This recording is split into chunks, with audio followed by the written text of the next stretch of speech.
shouted. Your grilled cheeses are ready, Uncle said, holding up the pan. Next time, you might want to put it on some bread, I said. And maybe even remove the plastic, Pepper scoffed.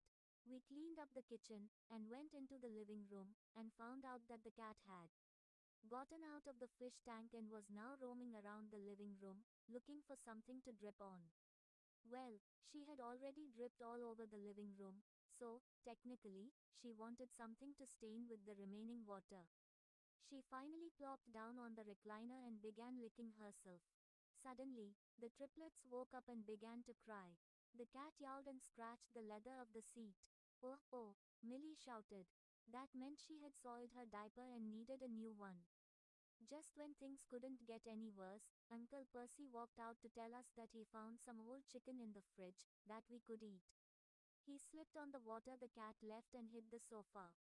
The sofa rolled all till the end of the room and broke the antique vase we got for Aunt. Opened, and Aunt Maureen walked in. What did Percy do now? She said. We narrated what happened. By the time we were done, she was roaring with laughter. I'd send you to get the groceries, but that would mean more disaster, Aunt said between laughs. She went on. Luckily, I went to the grocery store too, and I got dinner for us.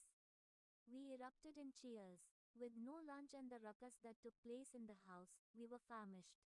We set the table and began to eat. When we had enough stamina to talk, we began to discuss what happened over the trip. Remember the time we went to the beach, Tamara said, crying with laughter. Yeah, and how Uncle got lost and attacked by crabs, Pepper added. Hey, don't forget what happened at the restaurant, I perked up. You actually went into the kitchen and shouted at the chefs. What?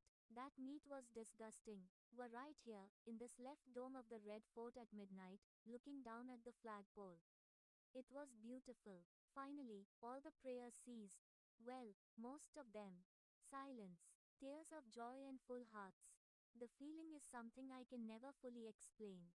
It is this day of the year I love most, Independence Day, when all my children remember